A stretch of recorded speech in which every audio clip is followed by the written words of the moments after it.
What's up, everybody? It is Thegoal60 here. It is time for college football once again, and that's what's going on now. This video is going to cover the SEC East for 2018.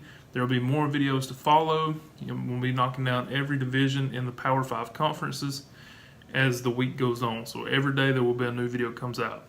Now, these predictions are completely my opinion. They are things that I've got out of my stats and compile projections, but like I said, it's so hard to predict these so far ahead, but that's what I'm doing. So if you don't agree, make sure you comment and give us what you think is going to happen with your team.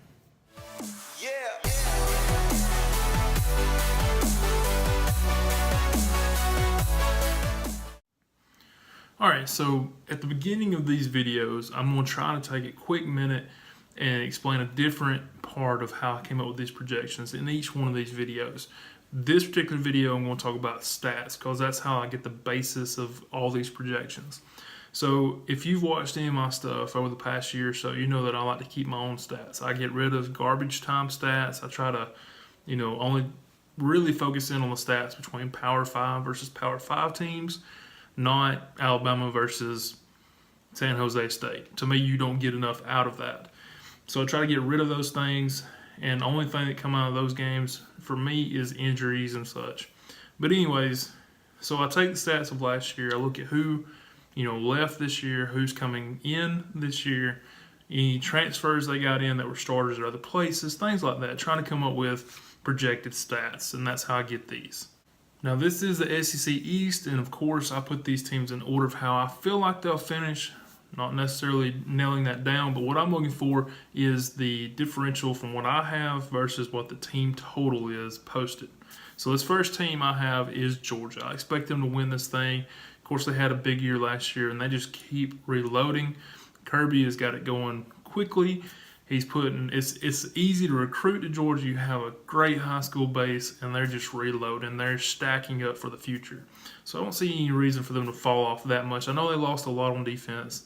They have 8 starters coming back, including their quarterback From on offense, 5 stars on defense, but I really don't feel like that's going to be a big deal, especially at the end of the season. At the first of the season, until they gel on defense, I feel like they'll have a little bit of trouble, but they're still stacked with tons of talent. Now, new coaches, their core, offensive coordinator, defensive coordinator, head coach, all the same. They had a good year. They're bringing them back. As far as turnovers in Power 5 games last year, they were +5, so that's not too much for them to, you don't look at a lot of regression to the mean there. Look at more, they'll probably keep that going, so I expect that pretty similar there. As far as big games, they've got South Carolina in week 2. That's the biggest test, simply in my opinion, because early in the season, and that defense is going to be trying to get together and play as a team. As far as they've got Florida next up as a big game, it's after their bye week, it's in week 9, and also Auburn in week 11, which will be a revenge game for them. Now, as far as projected stats, I have offensive rushing at 270 a game, offensive passing of 180, defensive rushing giving up around 130, and defensive passing at 175. I have Georgia going 12-0, completely undefeated throughout the season. Their total right now is 10.5, so that's not far enough of a differential for me to look at. A game and a half is too close for me to even think about taking that. All right, so this next team, last year I actually had them being very mediocre. I had them at 6-6, and that was coming off of 2 SEC East titles, and I caught so much hell during the preview video for that. People were just, tearing me apart. There's no way this team is going to be a 6-6 team, and they were right. They went 4-7, so that was actually worse than what I had them predicted. This year, they made the hire of the decade, I think, getting Dan Mullen from Mississippi State, and I have the team going 10-2, losing to Georgia, and actually losing when they go back to Mississippi State for Dan Mullen's return back to Starkville. Now, they've got 19 starters coming back, 10 on offense, including a quarterback, and 9 on defense. So this team is stacked. I know that's from a 4-7 team. You wouldn't think that would be very good, but this is Florida. They've got a ton of talent. The state of Florida is just like Georgia when I was talking about recruiting. They're going to load up. As far as the coaches, they've got a whole new staff coming in, but I really think this is a good group of coaches. They're very smart. They've had some success, and I don't see that stopping here. Now, Last year they had -7 turnovers, and when you have something like that, you have regression to the mean. So they're going to get better. They're going to focus on that. Those coaches know that coming in. They've watched enough film. They know they've got to work on that. They also have some big games.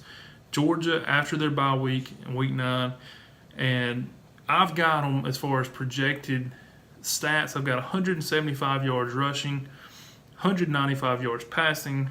Defense, I've got them giving up 165 yards and giving up 185 yards passing. It's a pretty balanced team. I just feel like this coaching staff is really good. The players are really good. I see them coming back and bouncing back to 10-2. Now the over/under posted is 8. So obviously that's 2 games. Now we're starting to look at being pretty close to taking that over. All right, by now you've probably been sipping on that haterade pretty heavy. So let me go ahead and give you some more fuel because you're going to think I'm crazy on this one.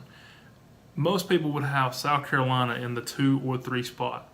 I don't have them there. I've got Missouri actually number 3, and I've got South Carolina coming up.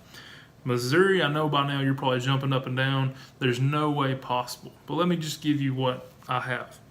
They've got 9 offensive starters coming back, including Drew Lock, who is lights out. Expect a lot of big things out of him.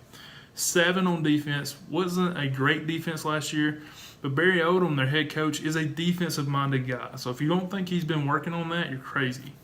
They won the last 6 games they had last year in the regular season.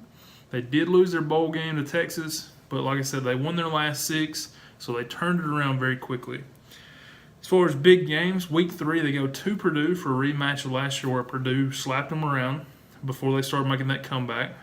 And then they have Georgia in week 4 at home, and then they travel to Alabama for Alabama's homecoming on week 7. As far as stats, I have them rushing for 190 yards a game. I have them passing for 250 yards a game, giving up 180 yards on the ground a game, and giving up around 250. So again, another balanced team. But a lot of times, in my opinion, a balanced team is not bad because you can kind of control the clock then. You don't have to really worry about your defense or you don't have to really worry about your offense. You try to game plan around which way should we take this and, establish a winning game plan. They had -4 in the turnover last year in Power 5 games, and I think that's probably going to get a little bit better, maybe stay around the same this year. I have them at 9-3. The over-under is at 7, so a little bit above what Vegas says. Now, this number 4 spot is where I actually have South Carolina, and I know a lot of people are high on Jake Bentley this year, and for good reason. He's a good quarterback. He's been there for a while. He skipped his senior year in high school to come play. So I feel like he's been there 10 years. He's only like 20 or 21 years old, and so he's been, he's a lot more mature for his age. They do get a new offensive coordinator in Brian McClendon, and they bring back 8 total starters on offense, including the quarterback, Jake Bentley. 6 starters on defense to come back. They had +7 in the turnover area last year in Power 5 games. Their big games this year are Georgia week 2, at Florida week 11, and of course Clemson in the last week, and they're at Clemson this year. As far as projected stats, I have them rushing for around 130 yards a game, passing around 220, giving up 160 yards rushing, and giving up around 240 yards rushing, or 240 yards passing. I have them at 7-5. I think that they're a little overrated for what most people have them, and the over/under this year is 7.5. So that's still too close for comfort for me, but at the same time, like I said, a lot of people think that they're a lot better than that. I don't for some reason. I feel like that wouldn't be a terrible year, but I don't think I'm at the level that other people are, have them at so far. Now, I do think week 2, they're going to give Georgia a lot of, as much as they can, and I think that's going to be a good football game. I think Georgia's defense is going to be a little bit behind there, and I think this is going to be a good game. Next team in the 5th spot, I have Kentucky, and really the only reason I think Kentucky's there is because of those bowl practices they had. They got those extra 3 weeks to practice, got a little bit of extra work with their freshmen and younger players, and I do think that helps them out a little bit here. Other than that, I don't see a lot of upside to Kentucky this year. They bring back 7 offensive players. Now they do bring back 8 defensive players, which is a lot, but I just don't see a lot of growth there. Same core of coaches this time. Last year they were -1 on turnover margin. That should be somewhere around that. It's almost even, obviously, so it shouldn't be too much drastic off of that. As far as projected stats, I have 180 yards on the ground, 185 yards passing, 205 given up on the ground, and 220 given up passing. I have them at 5 and 7. The over/under is 5.5, so I'm right there at it. And just it's going to be a little bit of a down year from last year. I don't have them making it to a bowl game, but at the same time, that's kind of understood. This I don't see where they're going, I guess is what I'm trying to say. Now they do have some transfers that come in that should help out, and they may surprise some people. But like I said, I have them at 5 and 7 for the year. The bottom 2 teams in the SEC East, I don't have making the bowl game either. And this one I have at number 6 is Vanderbilt. I only have them 1 SEC win, and I have them over Tennessee. They bring back 7 offensive starters. Now, they do bring back a good quarterback. Kyle Shermer is very talented, but I don't think he has enough around him to really do anything.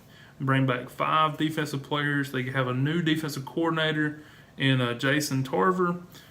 I have them projected at 115 yards on the ground, 230 passing. I have them giving up 210 on the ground and 185 through the air. They were -8 in turnovers last year. With Derek Mason, that's going to be better this year. He's going to be focused on that, so that is a positive there. I do think they will get better in that category, but I have them going 4 and 8, and their over/under is 4.5. So I'm right there on that one. I project my stuff before I ever look at what Vegas has posted, just because I don't want that to influence what I'm doing. This is just where I have them. It's just too close to even make a call there. Now, this last team in the SEC East does have a brand new coaching staff. It's one I'm familiar with, as I am obviously an Alabama fan. But they took our coordinator with Jeremy Pruitt. He's now his first time of being a head coach. Come up from the high school ranks all the way through. So you got to pull for a guy like that, in my opinion, you do. But I just, Tennessee just is not going to get it done this year.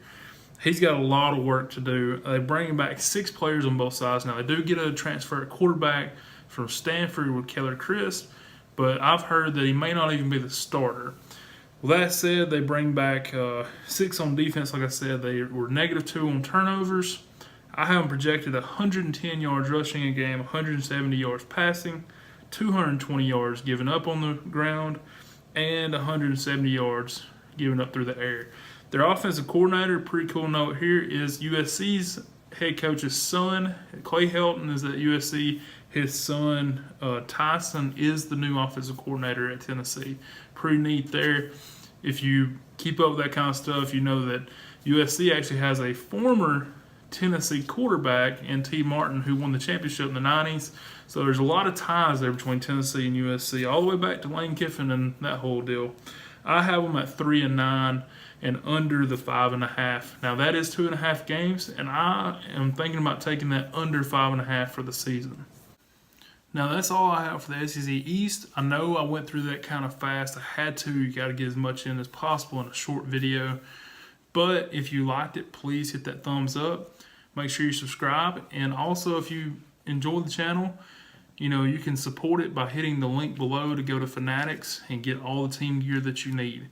Thanks for watching this, and hopefully you'll check out the other videos and put your opinions up. Let's hear what you got to say. 60% of the time, it works.